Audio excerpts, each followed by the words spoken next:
Fala pessoal, tudo bem com vocês? Eu sou o Thiago Santana e estou aqui para mais um devocional. E o nosso devocional de hoje foi algo que o Espírito Santo ministrou ao meu coração. E eu peço de coração que você abra a sua mente, abra o seu coração para aquilo que Deus tem para falar com a sua vida. Eu tenho a convicção de que se você se atentar àquilo que nós vamos conversar hoje, uma chave vai virar na sua cabeça, algo vai mudar, você vai começar a olhar para o processo de Deus na sua vida de uma forma diferente, beleza? Estamos em comum acordo? Então toca aqui. Brincadeira. Vamos lá então para o devocional de hoje.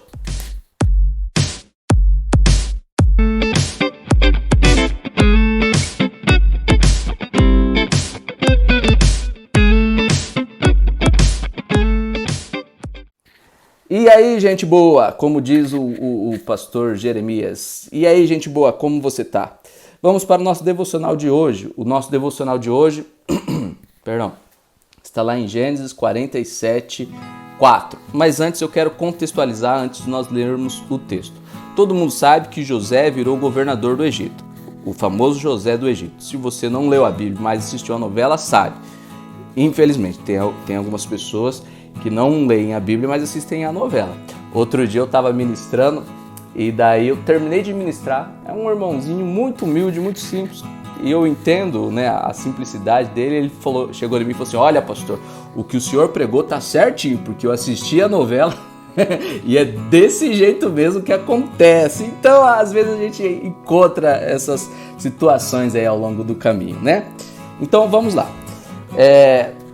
José era governador no Egito e houve um tempo de fome naquela terra, em toda a terra, e o único lugar onde tinha alimento, onde tinha provisão era no Egito, muito por conta da administração de José. Todo mundo sabe essa história. E então José decide trazer o seu pai e os seus irmãos para o Egito, para que eles pudessem morar no Egito e ali viverem o resto dos seus dias, né? Viverem ali, porque em toda a terra havia fome e no Egito era o único lugar que tinha provisão. E quando Jacó, pai de José, chega no Egito junto com os irmãos, junto com a família toda de José, leva eles até o faraó. E quando eles estão lá diante do faraó, Jacó, mais os irmãos de José, eles começam a ter um diálogo, começam a ter uma conversa.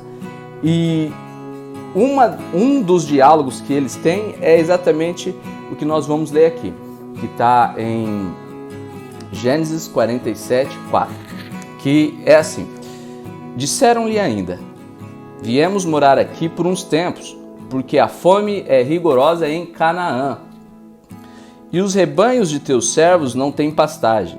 Agora, por favor, permite que teus servos se estabeleçam em Gozém. Vamos lá, o que me chama a atenção aqui? Se você conhece, se você é um leitor de Bíblia, você sabe que logo depois de José vem Moisés, e é interessante que lá em Êxodo começa dizendo assim, ó, deixa eu abrir aqui, Êxodo começa dizendo assim, Êxodo 1, 6, ora morreram José, todos seus irmãos e toda aquela geração.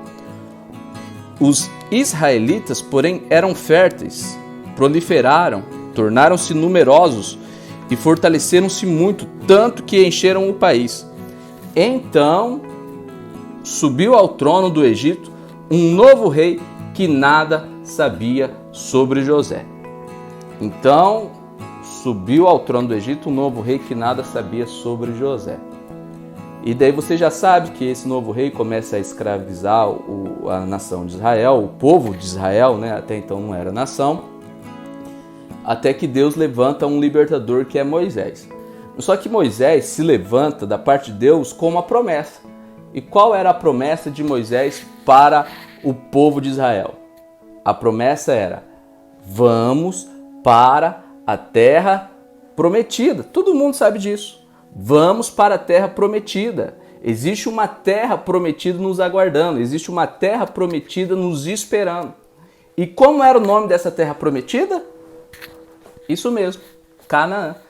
Canaã era a terra prometida que Moisés disse ao povo de Israel, que estava exilado no Egito. Só que, se você parou para prestar atenção, o povo de Israel, antes de entrar no Egito, lá com Jacó e seus filhos, eles vieram de Canaã.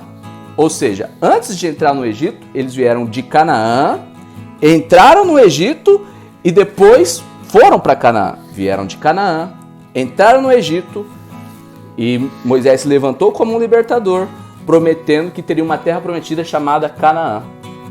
Olha que interessante isso. Quando eles entraram no Egito, eles entraram porque Canaã, a terra prometida lá atrás com Abraão, você lembra quando Deus prometeu a terra a Abraão? Era uma terra estéril, era uma terra precária, era uma terra no qual tinha fome. Olha o que diz o texto. Disseram-lhe ainda: viemos morar aqui por uns tempos, porque a fome é rigorosa em Canaã. O lugar certo, na hora errada, torna-se o lugar errado. Pega isso. Ansioso, ansiosa, você que quer pegar um atalho no ministério, você que quer pegar um atalho no projeto de Deus para sua vida, o lugar certo, na hora errada, torna-se o lugar errado. O que eu aprendo aqui com essa história? Eu aprendo o seguinte: tanto o povo de Israel, Jacó era Israel, Deus mudou o nome de Jacó para Israel. Tanto o povo de Israel, quanto o lugar no qual seria a terra prometida, precisava passar por um processo de preparo, Às vezes você está ansioso, querendo já viver, afobada, já querendo viver o plano, o projeto de Deus, e você esquece de um processo chamado preparo.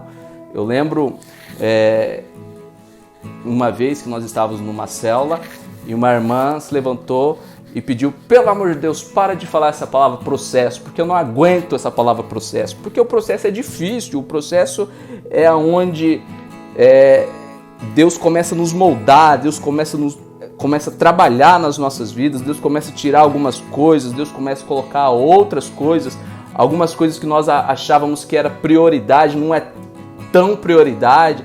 A gente acaba percebendo que a melhor coisa é depender de Deus do que viver no nosso braço forte, ainda que a gente tenha talento, ainda que a gente tenha capacidade, ainda que a gente tenha potencial.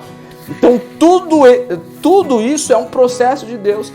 E às vezes eu percebo muito pessoas querendo furar a fila, pessoas querendo pegar um atalho no sonho, no plano de Deus para a sua vida, e isso acaba prejudicando todo o planejamento. Eu volto a repetir: o lugar certo, na hora errada, acaba se tornando o lugar errado. Eu percebo isso muito claro na minha vida. Quando eu saí da faculdade, quando eu me formei em teologia, eu achava que eu ia sair e ia evangelizar o mundo. De fato, eu achava: eu vou mudar o mundo, porque, afinal de contas, eu tinha acabado de me formar em teologia, aquilo estava tudo muito fresco. E quando eu cheguei para o meu pastor, eu falei assim: pastor, me formei em teologia e vamos fazer acontecer. E eu lembro que o meu pastor falou assim: então você vai fazer o seguinte, você quer fazer acontecer? Você quer viver o projeto de Deus para a sua vida? Então você vai andar com aquele camarada lá. E era um camarada que não tinha graduação nenhuma, era um camarada que... eu já falo português errado, ele falava mais errado ainda. E o meu pastor falou assim: você vai andar com aquele camarada, você vai se submeter a ele, aonde ele estiver, você vai junto e você vai servir a ele e vai começar por aí. E aquilo foi um choque de realidade, porque eu queria estar num lugar, eu queria estar fazendo algo, mas Deus, entendendo a minha vida, entendendo o que estava para nascer no meu coração, a soberba, a arrogância, a prepotência que estava para nascer, Deus começou um trabalho totalmente contrário. Então, ao invés de eu estar no púlpito, ao invés de eu estar assumindo uma igreja, eu fui trabalhar nos bastidores. Então eu comecei a servir, eu comecei a ir para uma outra cidade junto com esse líder, que hoje é pastor também, comecei a ir, a servir, começamos a trabalhar com uma célula. Depois nós tínhamos os nossos dias, né? Nós tínhamos os nossos cronogramas de servir na igreja. Então tinha dias que eu precisava estar lá na igreja lavando o banheiro, precisava estar lá lavando o pátio ali da igreja, cortando grama. Eu já cortei muita grama na igreja, já lavei muito banheiro, já limpei muita cadeira, enfim. E isso foi tudo um processo de Deus na minha vida.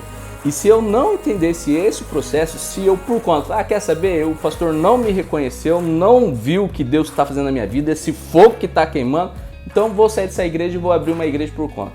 Não ia dar certo, porque o lugar certo, na hora errada, é o lugar errado. Deus estava preparando tanto o povo quanto o lugar. Quando você chega apressado, afobado, para o lugar que Deus te prometeu, nem o lugar está preparado. Calma. Existe um processo. Deus prepara tanto o povo quanto o lugar. É interessante que quando a nação de Israel conquista a terra prometida, a Bíblia fala de uma fartura que não havia em nenhum outro lugar. Canaã era uma terra tão fértil, que as frutas, tudo que se plantava era uma terra onde tinha mel, enfim. Era uma terra muito próspera. Então como que pode uma terra prometida, que lá atrás foi uma terra de fome e miséria, agora ser uma terra de fartura? Tudo no tempo certo. Às vezes você vai viver as bênçãos de Deus na sua vida quando você entender que existe um processo e que as coisas acontecem no tempo de Deus. Quando você se permitir ser tratado, Deus trabalha em você, Deus trabalha no lugar onde Ele vai te enviar. Eu falo isso porque isso aconteceu na minha vida. Deus trabalhou em mim, Deus trabalhou no lugar, e quando houve essa junção de que ambos estavam preparados, e eu ainda acredito ainda que Deus está trabalhando em mim, ainda está trabalhando em lugares aonde eu vou chegar, e quando houver essa junção, essa conexão, só há um resultado: prosperidade, bênção. Aí sim Deus é glorificado, quando nós estamos debaixo da vontade dele. Estar debaixo da vontade dele é não afobar, é não acelerar, é não retroceder, é não ficar parado, é andar no tempo certo. É o que Jacó falou quando o seu irmão Esaú apareceu e eles fizeram, e eles se reconciliaram, e Jacó falou assim, e eles estavam indo para um lugar, e Jacó falou assim: eu vou ir no pasto do gado, eu vou ir no tempo certo, porque eu não quero perder ninguém, e eu quero chegar lá e ter com quem comemorar. Essa palavra hoje eu até demorei mais que 10 minutos, porque essa palavra é forte, não é? Então é isso aí, meu amado, minha amada, meu jovem, querido, eu quero muito que você entenda isso, porque quando você entender isso, você vai parar de ser ansioso, você vai parar de ser ansiosa, você vai entregar o seu caminho, você vai confiar nele, e o mais ele vai fazer, e você vai ver a promessa de Deus se cumprindo na sua vida. Amém? É isso aí. Se você quer ouvir mais devocionais como esse, se inscreva aqui no canal, ative o sininho, não fique de fora. Compartilhe esse vídeo com alguém que precisa ouvir essa palavra, alguém que precisa receber essa palavra da parte de Deus para a vida dela. E deixa aqui no comentário como você está. Você está pronto para a terra prometida? E outra pergunta que eu faço: será que a terra prometida já está pronta para você? Porque são duas coisas que a gente precisa analisar. Amém? No mais é isso aí. Deus abençoe você e até a próxima, se Deus quiser. Jovem Power, abraço. Não esqueça de assistir os vídeos que aparecerão aqui. Esses vídeos aqui. Deus abençoe vocês. Tchau, tchau, galera.